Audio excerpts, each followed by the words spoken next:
In 2012, I lived in the countryside of northern Wisconsin where we moved to.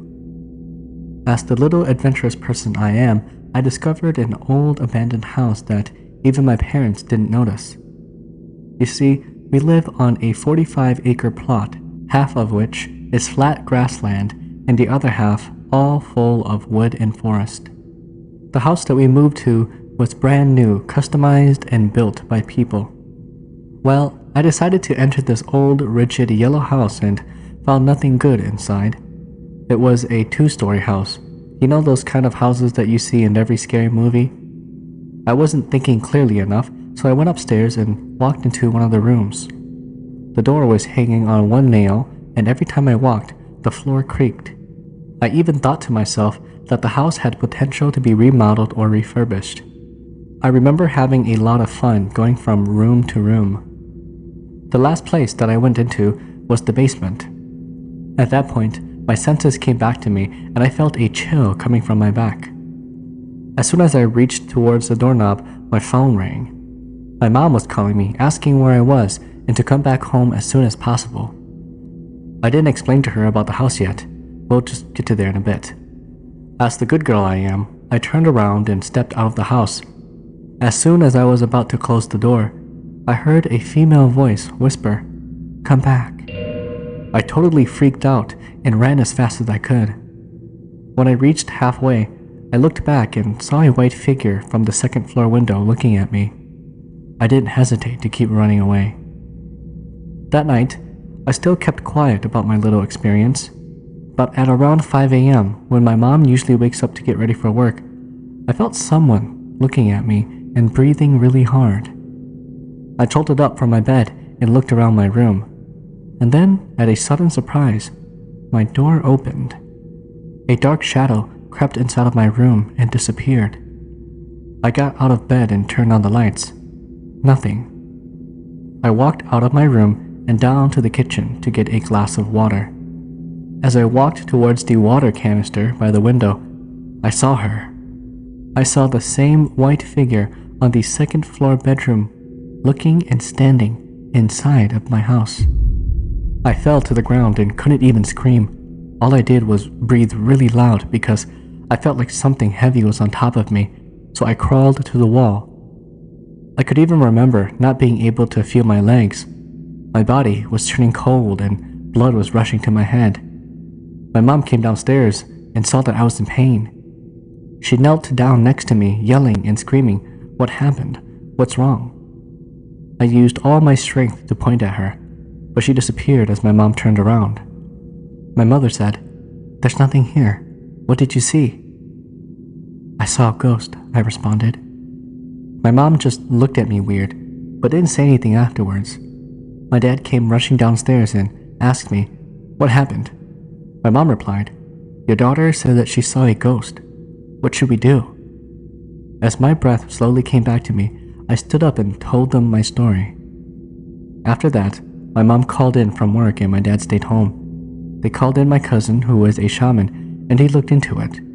He said that when he went into the underworld, the messenger said that he was looking for a girl who was supposed to come to heaven 56 years ago but never showed up. The messenger also told my cousin that she died from a heartworm disease and was very sad because her family had left her alone in that house to die. Her family thought that the devil possessed her or something. It wasn't until a couple of months later when the authorities found her body and buried her in a cemetery. My cousin had promised the messenger that he would show her the way, and the messenger agreed. As we were to perform the ritual, I heard another faint whisper, "I'm sorry. Thank you." We walked over to the house and my cousin performed an outside ritual because he didn't want to step inside. After it finished, my cousin was crying. He said that she was thankful and she could finally see her family again. She said that she was going to be reborn into a Hmong person in her next life. My cousin, the shaman, also met the messenger again. He gave my cousin a vision of the future of the girl, but my cousin wouldn't tell us. He said he feared that something might happen. We asked him if it was a good or a bad thing, and he replied that it was good. His tears were full of joy. After this entire incident, I found a news report that I feel may be similar to the ghost girl's life. The article was 1955, August 16th. Body found in house, identified as 15-year-old Anastasia Kiley. I hope that she's in good peace now. My family is from Washington. One day, my dad had a crazy dream to move to Wisconsin. My family migrated from California originally, but we had already been in Washington for more than 10 years. During this time, I was only around 4 years old. My dad asked his 3 brothers if they wanted to migrate to Wisconsin with our family, and they all agreed to go in the fall. There were at least 25 of us. My first uncle had himself, his wife, and 6 kids. My second uncle had himself, wife, and 4 kids, and then my third uncle with his wife and 2 kids. Everyone drove their own vehicles. My family had 8 people in total. On the way there, we saw a lot of views. It was until we reached Montana State that things got a little spooky. My dad and my uncles all got pulled over by a state trooper because they were all swerving off the road. He told my dad that the closest rest stop was a few miles down. My dad decided to go to the rest stop. It was getting close to midnight. He then told his brothers that we were only here to get some shut-eyes. As soon as the sun comes up, we can go. I guess my dad had a bad feeling. We went out and stretched and used the bathroom. My auntie, who was telling my mom, "Did you see that man with white clothes cleaning the stalls?" My mom said, "No, I didn't see anything." After that, we all went our separate ways and slept in our cars. Around 4 a.m., we were woken up to my older sister crying and screaming. I didn't know what was going on. My mom was tying a red string around my sister's neck, and her face was pale white. I heard her conversation while she was telling my mom what she saw. She saw a man in white clothes walking into the woods. As soon as she saw him walking, he bounced to the floor and disappeared, and reappeared as a white cat. Then, she heard the chanting voices and animals dancing. She said that they looked like white clouds. It scared her terribly.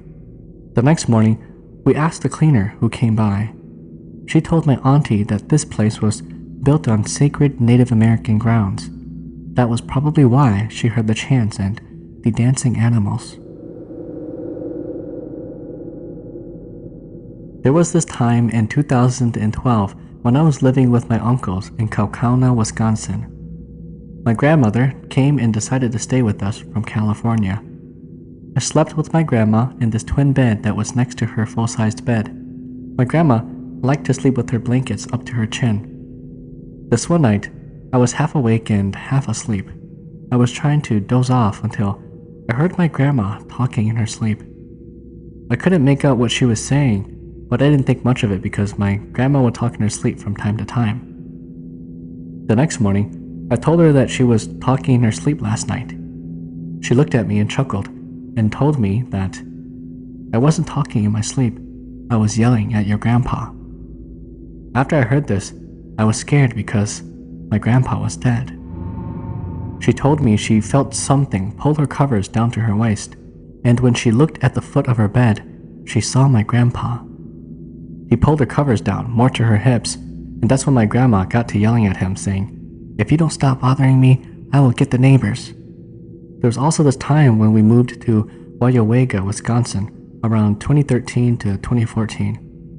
I had school and both my uncles had work, so that left my grandma at home alone. She was trying to watch the TV but didn't know how to work the remote control and was trying to turn the TV on. When she thought she had turned it on, the TV went white. From the corner of the screen, she could see a small figure which looked cartoonish-like walking across the screen. She realized this wasn't normal because the character on TV was scaring her. I couldn't remember if the figure had said something to my grandma, but my grandma knew that the figure on the TV was my grandpa scaring her. I didn't watch the TV for a whole week after my grandma told me what had happened. Then, there was this one time where I was still at school. Uncle Brian had gotten off of work around 3 and was the first one to get home from work. My grandma was in her room, listening to Hmong cassettes. She heard keys jingling and thought that my uncle had come home. She got up out of her bedroom and froze. She could see the door wide open, but my uncle wasn't even home yet. I live in Wisconsin, and there's a lot of Indian burial sites around here. There's maybe a small park 20 minutes away from my hometown where they preserved 2 Indian burial sites. One is right in the park, and one is by the road leading out of the park. It used to be a ski park, but now it's just forest and trails that lead to nowhere. It's also got a campground, but as far as I know, not a lot of people camp there now. We used to hang out there a lot, but now it's just a creepy place to go. Even in the daytime, it's got this dark and gloomy atmosphere. A few summers back, my brother and my cousins came up with this brilliant plan to go camping there. They've heard a lot of stories about the place and wanted to see if it's true. So, they gathered a bunch of their friends, convinced one of my uncles to go with them, and spent the weekend there. All of them didn't believe in the stories involving that place, so they pitched a tent across the road from the burial site. It was separated by a few trees, but the site was still visible. There were a couple of other campers there, but they were far away on the other side of the park. They went there on a Friday evening. Later, my brother and one of my cousins, they were the 2 youngest there, told us that they couldn't sleep because they kept on hearing chanting from the distance. They told the others, but being that they were young, everyone just thought they were scared and it was all in their imagination. The next night, Saturday night, it was close to midnight when my uncle woke up to go to pee. He went out alone and heard people talking in the distance. It sounded like they were chanting. He kept on walking past the trees and saw a bunch of people gathered around the burial site, looking as though they were doing some sort of ritual. He told us that he was standing there for quite a while, just looking on, when it hit him that those weren't humans. They were camped right next to the road, so anybody coming in and going out would have passed them. It was impossible to get there by foot. If those people were humans, they couldn't have gotten past them without anybody noticing. My uncle made his way back to his tent and spent the rest of the night twisting and turning. Early the next morning, everyone packed up and left. I am 15 right now, but this incident happened when I was about 6 or 8 years old. We lived in a 2-story duplex in La Crosse, Wisconsin. We lived on the top story of the duplex. The way to enter is from the back door. When you walk in, there is a staircase that goes up about 4 steps. Then it turns right and goes up to the porch. But before you turn right to go up the stairs, there is a very dark room. When I say dark, I mean dark. It's like pitch black dark. You would need a flashlight to go in there. Anyways, as you go up the stairs, right in front of you is a couch for my parents to smoke and stuff. To your left is a hallway that goes straight into the main house door. There's also a door in that hallway that belongs to the kitchen. On this particular night, my mom worked night shift at Ashley Furniture in Arcadia, and my dad was a full-time student at the time. It was late, I'd say about 10:30 or so, and we were watching an Asian scary movie. I'm not sure what it's called, but I remember seeing a girl in a hospital gown in that movie. We watched it and I told my dad that the movie is fake and the ghost was not real and was making fun of it. My dad just laughed and we watched the movie. Well, we fell asleep and my mom came back home when we were sleeping. In the middle of the night, it started to thunderstorm outside very badly and it was maybe midnight. I was sleeping with my brother, but we were fighting over the blanket. I decided to leave the living room and went to my room to grab my blanket. As I grabbed my blanket and left the room to go to my parents' room, I turned the corner and felt a sudden tug, like my blanket had caught onto something. I turned back and looked. I saw 2 hands as if someone was crawling. This spooked me out and I ran. Then I felt another tug, which made me fall on our couch. I quickly turned back, and there I saw a woman. I couldn't tell if she was old or young, but I saw that she was wearing an old, dried-up, bloody hospital gown with her messy black hair covering her face. She was standing right in front of me, and I looked up at her and was scared.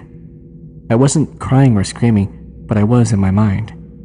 I ran and jumped in bed with my parents and covered my head and went to sleep. The next day, I told my parents. They didn't believe me because I was too young and probably lying to them, which I wasn't. Then I told my uncles and my aunt. They also didn't believe in me and said that it was probably just a dream. I told my grandma and she also said the same. But the scary part was, I woke up with the same blanket. To this day, whenever I drive past that duplex, I still get the creeps just by looking at it.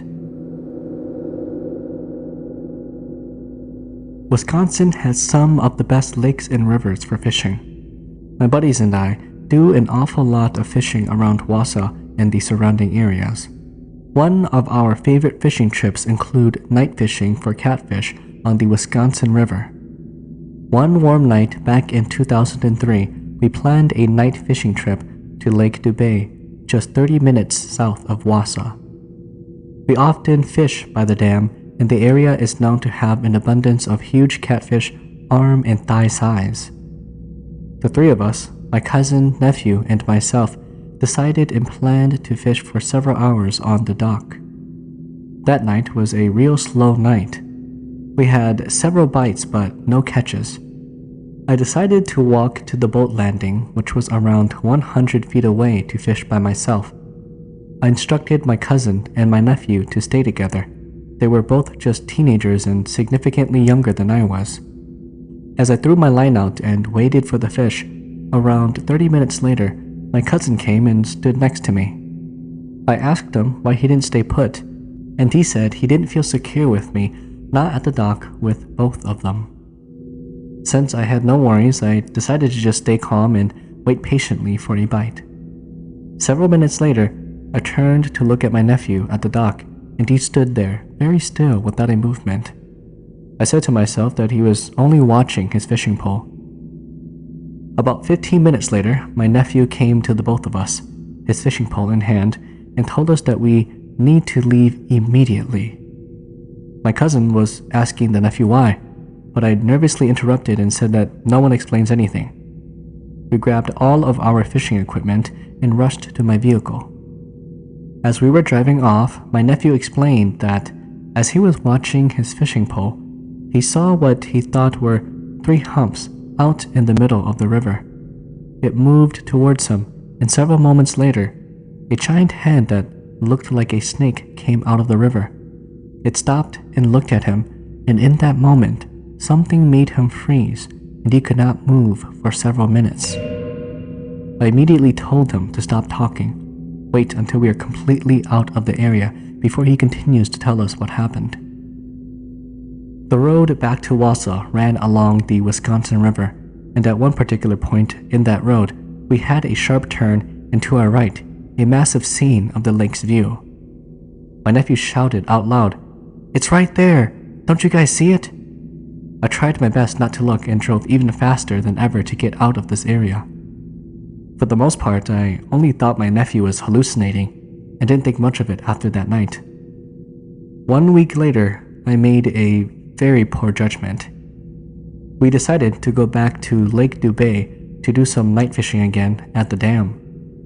This time, it was me, an uncle, and the same nephew. My nephew looked quite reluctant and didn't seem like he wanted to go, but he insisted that he would go again since he is my best fishing buddy and we do all of our fishing together. This time, we decided that we would drive my car down to the boat landing and fish together right next to my car. Just as we casted out our lines, my nephew immediately panicked. He yelled out loud, "Do you guys see that? There's 3 humps coming our way." My uncle was determined to see what the nephew was seeing and kept asking, "What? Where?" However, I wasn't ready to see anything.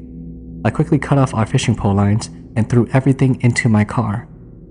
We drove off. This time, I told my nephew not to say anything until we got back home. Since that second occurrence, we never went back there to do night fishing ever again.